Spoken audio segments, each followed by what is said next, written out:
The retro FXRT fairing 3 years later, is it worth it? Let's talk about it. What's going on YouTube? FXDLS Brooklyn is back in the building, coming at you live here from the Blue Ridge Mountains on none other than the Blue Ridge Parkway, and we are crushing miles out here, having a great day. We have the road captain, as per usual, Old Man Armstrong, on the classy 99 DX, and we got Kevin rocking that RWD fairing, and yeah man. And of course we have Long Asphalt rocking his Memphis Shades Road Warrior tried and true. And that's it. We are trying to make miles, but I figured while we're making miles, I've had a lot of requests lately to talk about my retro FXRT fairing. Now that you see me putting heavy miles on the ST, let's get that start up. Hell yeah, brother.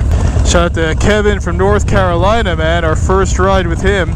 I think he's been rocking the RT fairing for about as long as I have. A little bit different style on his Dyno Lowrider S, but also a SNS 124. And yeah, so the retro FXRT fairing, I've had on this bike for well over 3 years at this point. If y'all followed my journey early on with this bike, we originally ran a Memphis Shades Road Warrior, did a bunch of bike trips on that, and then eventually converted over to a RWD Retro RT fairing in 2020. So again, I also have a bunch of miles on my Lowrider ST fairing.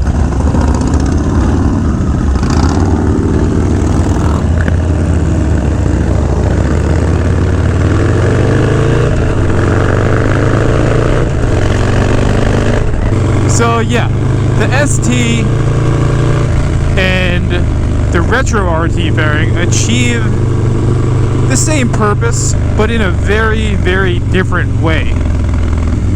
And here's the short of it. I'll just cut straight to the chase, right? You know, now that you're catching me knee deep into my 2023 Southern bike trip, where I've been, you know, crushing miles on this fairing again. Most of my miles this summer have been on my Lowrider ST, so I've been rocking on that fairing. But now that I'm back on my Dyna with this Retro RT fairing, I'm reminded of a couple things.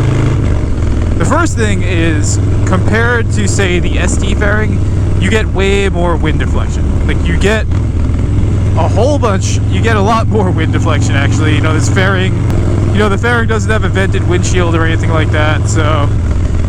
And it definitely just has a way larger surface area than the ST fairing. So, this fairing, you know, you're gonna get probably the most amount of wind deflection you could get for a Dyna. The only thing I can think of that would maybe give you more wind deflection is the typical old man windshield that are like on some of the Road Kings, but even that is going to be more of a height thing. I don't think you're going to get as much wind deflection on the sides.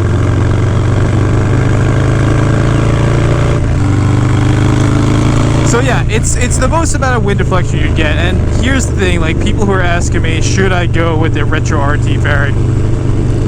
Here's what I would tell you. And first off, to answer the question, is the fairing worth it? For me, yes. For this build, for this particular Dyna build, from the moment I put it on till the moment today, even 3 years later, this fairing was very much worth it for the type of riding that I do, which is sport touring.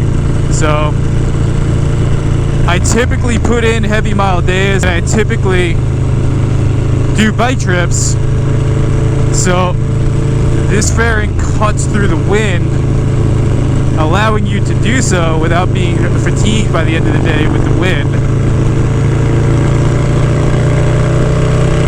But also, you know, it's a fixed fairing, so you still have the performance, such as what we're doing right now. You can still throw your bike around in your mountain twisties, no problem. So again, if you're someone who is into sport touring, if you put down heavy miles, if you want to be able to ride further and ride faster, like, this is the easiest way to make that happen.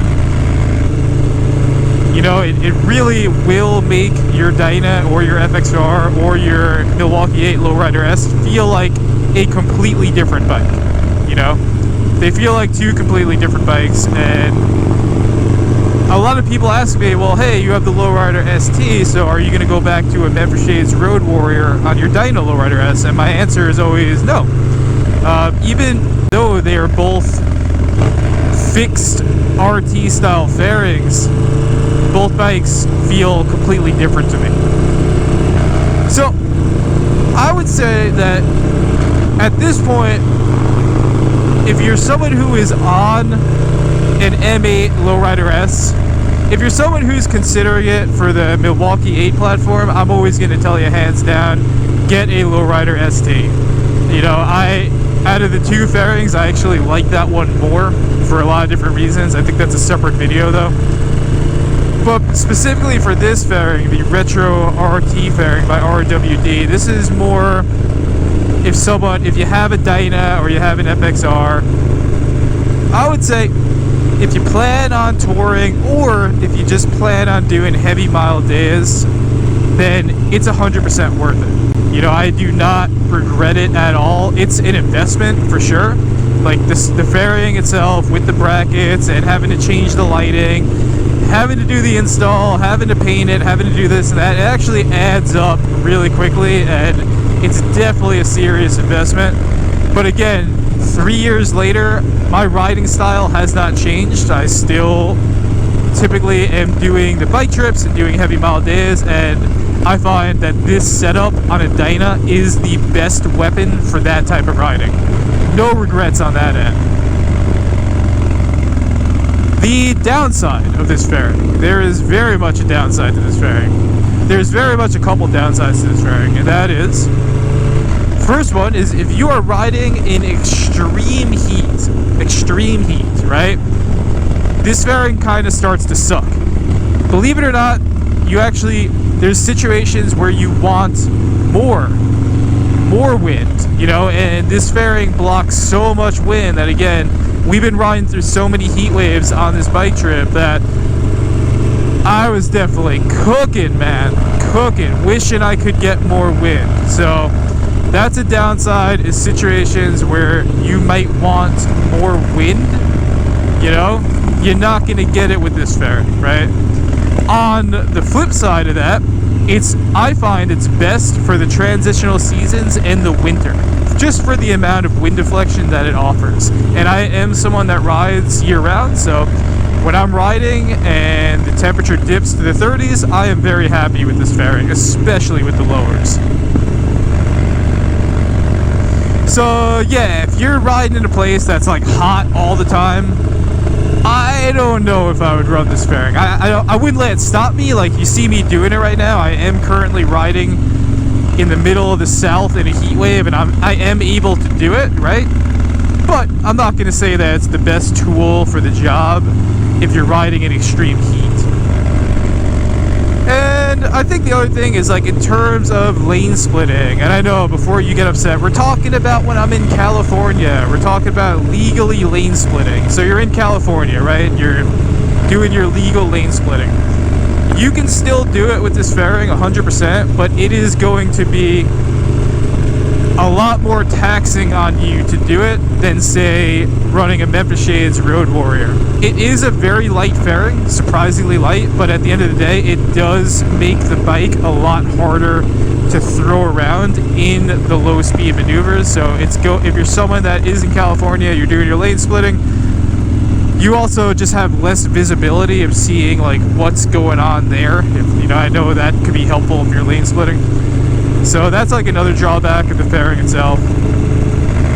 I guess the third thing is it's expensive to do, and if you're doing it on a Dyna, at the end of the day, let's be real, this fairing was not designed for the Dyna frame. It was designed for an FXR. So there's definitely a part of me that's like, hey, Dyna guys, are we putting a circle block in a square hole? I don't know, man, but I've been running it for 3 years and I've been super happy with it. But that's why I like the ST so much, is because it's so clear that it was researched and designed to fit that frame like a glove. So I'll make a separate video comparing the SD to the Retro RT fairing now that I have way more miles on the SD. But to answer the question, Retro RT fairing, is it worth it?